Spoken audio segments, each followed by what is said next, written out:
enough dredging, but I think we'll be able to get some dredging. Are you still thinking you put the guys and at least get a design and see what happens there? I figured worst comes to worst, if we can't get the 100-footer there, then we can, I'll just get a smaller boat. I'm guessing I'll have like some type of answer on what I can fit there, right? Yeah, you will. And are the neighbors willing to sign the waivers? I need to get into more detail with that. We were still in the negotiation and offer phase, and we brought it up, and they're just like, get it under contract. But basically told us to fuck off until we're under contract. So yeah. I need to start that process this week as well. If you have a form or something that I can get them to preliminarily fill out, I can do that as well. Yeah, we have a form, but technically it's not supposed to be fully signed until we get Durham, the county's blessing on the layout. So it's a two-step process. So what I would do is I would just make sure built into whatever agreement you have,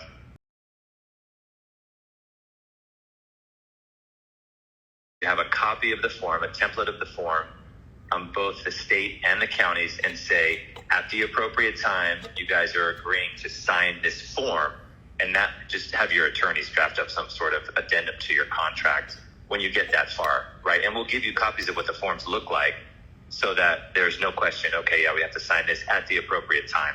Does that make sense?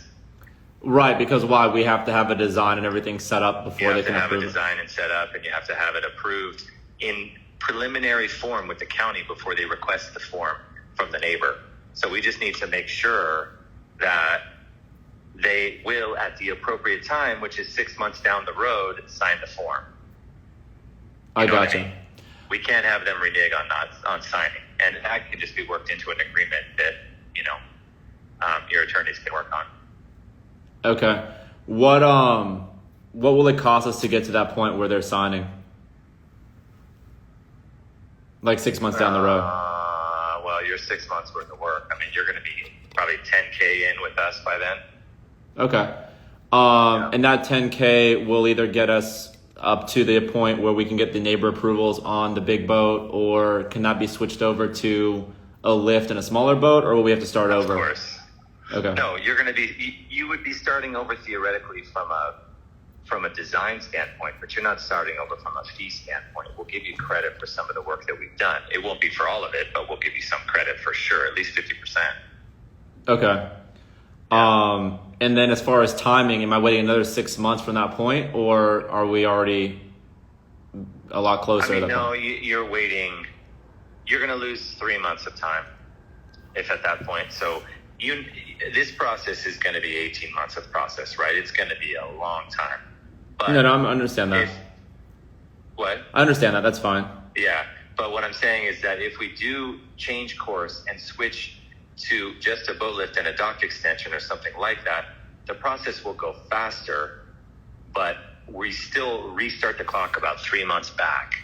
And that process will be 12 months, right? So wherever we're at that point, subtract 3 months and then we'll be continuing on for 6 to 8 months. What do you think the percentage of getting approval on the big boat is there, if you had to put percentage on it? I mean, I'm a pretty positive guy, but I think the chances are 50-50 because it's just such a big ask. I got you. And, I just think it's a challenge, and, they're going to have a problem with it. Somebody's going to have a problem with it, and we're going to have to figure out how to manage that process with, the agency. That's why having a strong legal team that can make a good argument in front of the attorneys are important. In front of the city commissioners is important. Okay. Because this is going to go before the city commission. Okay. I think, I'm not the legal expert, but I'm pretty sure it will. I gotcha. Yeah. And as far as getting the permit written for the lift, I know you said the formula there is based on the water frontage that I have, or is that based on how far it extends out? Or because I already found a no profile lift. There's no problem with the lift. We'll figure out the lift. It's either going to be parallel to your seawall or perpendicular to it. And depending on how we design it, if we design it in the center of your property, parallel, you won't have to get a waiver right? We can design it so there's no waiver requirement. Ideally, it's perpendicular to the seawall, though, and you may have to get a waiver from the neighbor, right? I mean, that's that. If we wanted to go that way, otherwise, Durham is going to work with us to come up with a design that doesn't require a waiver, and they may say, "Hey, you've got to go parallel to your seawall if we're going to avoid that." We'll get into all of that stuff with them when we go that direction, if we go that direction. Okay. Well, then it seems like the safest and least time-consuming way is just to go with as big of a boat as I can on a lift. I've already spoken to 2 different companies that I really like that have no profile lifts, where it's like the whole dock is like the decking of the. Yeah, they just FYI, they won't let you do that. So I'm going to tell you up front, you're not going to be able to deck over a massive area. You get 500 square feet total of dock, right, and any decking over the lift, and that'll never work for a no profile. So it's got to be bunks. What's that? It's got to be bunks, like a standard lift. It's got to be bunks. So the best option for you is if you look down the shoreline at what's his property? You just got to go down to like 1301 Venetian or something. Yeah. East of you. We did a long finger pier and we did a big boat lift for a 60-footer, and it goes bow in, and we got the variance approved for that. So there's precedent for that, right? And that's just down the way from you to the east a little bit. I have a picture. I think I showed it to you or whatever, but I think it's 1301 Venetian or something like that. Okay. So what do we need to get started on? I need to send you a contract, have you just sign it and send over a retainer, but the executed contract is more important. Send it over and then we'll get started. I need a survey as well in CAD and PDF. So the survey is important. You're going to have it for closing anyway. I think they already have, the seller already has a survey there that I can, perfect. but I can do that. So based on the waterfront, do you think I could do a 60-foot boat there on a lift? I do. How wide is the waterfront there? 50 feet, 60 feet?